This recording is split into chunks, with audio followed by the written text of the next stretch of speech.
Hey everyone, Israel Gutierrez here, broker owner at Texas Realty. So that's, I guess, the first subject for this latest market update is we recently went through a rebranding. We're slowly rolling out all the components, so you'll see the new logo on the website, maybe some new social media icons, and changing of the names of our social media platforms, etc. But we're hoping to get the full rollout by April 1st. Main reason for the change is to kind of put our different offices under one umbrella. So right now we serve the Rio Grande Valley, Austin, and also opening up some business in San Antonio. And we wanted to make sure to treat all our clients the same and make sure they all get the same information and kind of make it a little more simple when it comes to overall communication. So that's a big change for us. We also opened up a brick and mortar office in Cedar Park, Texas. So swing by and visit us when you get a chance. That's the new name, Texas, and we put an emphasis on the us because I really wanted to help focus our energy in our communities, so our clients, and kind of encourage the camaraderie, between our agents, but also our customers. When you want to come in and have a coffee and talk real estate, we're here for you, and we definitely encourage meeting whenever we can. So that's the change for the branding overall. I wanted to, we'll have a new website coming in April as well, so stay tuned for that. Wanted to quickly go over the stats for the last few months to kind of give you an update on what the market's doing. We'll start in December. Actually, we'll start in November of last year. Prices were up about 30%. Inventory is about 2 weeks, basically. So those numbers you'll see are pretty consistent over the last 2 months of the last year and January of this year. We're still really low inventory, and we're seeing more sales, and we're seeing values go up about 30%. So that's November.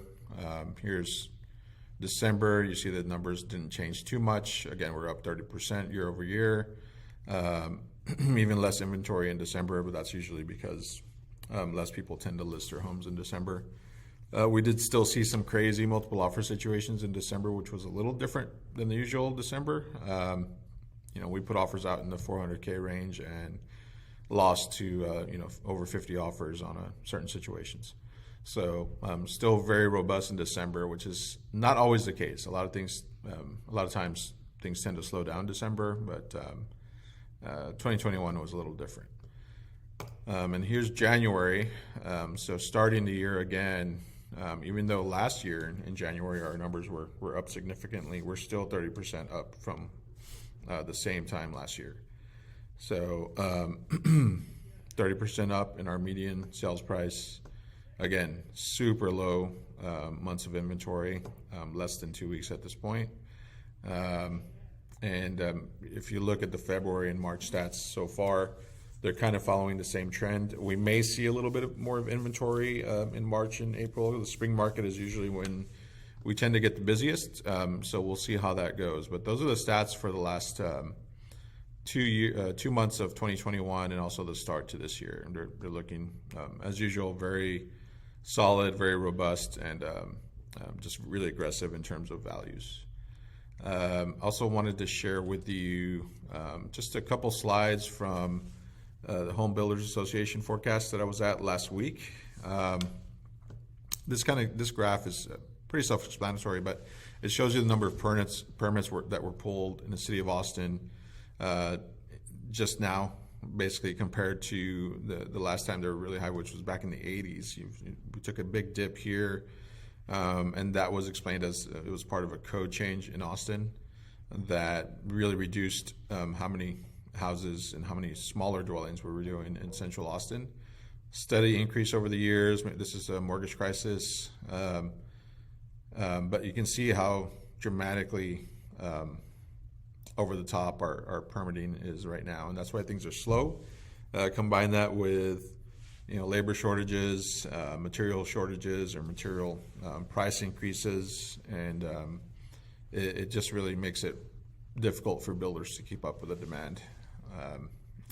That's one slide that was interesting. This is another one that's kind of a subject they covered, but it's the missing middle housing. So there's not a lot of migration to Austin, especially in the construction fields, but there's not a lot of housing that that those employees or those jobs can support. Or, there's no affordable housing that's Central Austin, for example, that these guys that are working either construction jobs or certain type of jobs in the middle of town, it's not a lot of housing for them to get in and be close to work.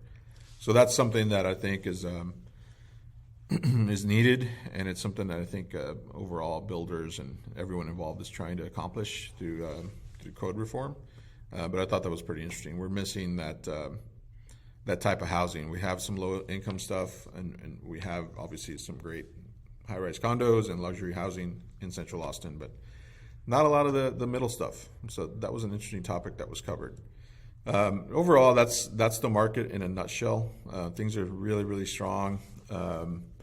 Multiple offers are the norm. It's really difficult to get something accepted, so you need to have somebody there that's been doing it for a while that really can show you what it takes to win those offers. So we're definitely winning offers. New home builders, it's going to be another year and a half or 2 years before they catch up with the demand. So it's going to be really tough to get into a new home, but there are ways to do it. You just got to be on top of it, basically.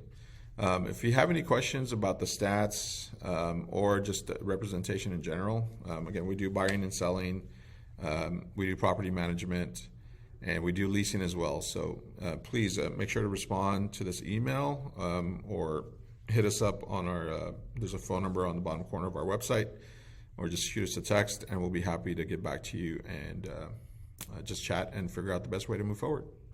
Hope you have a great day, and we'll see you out there. Thank you.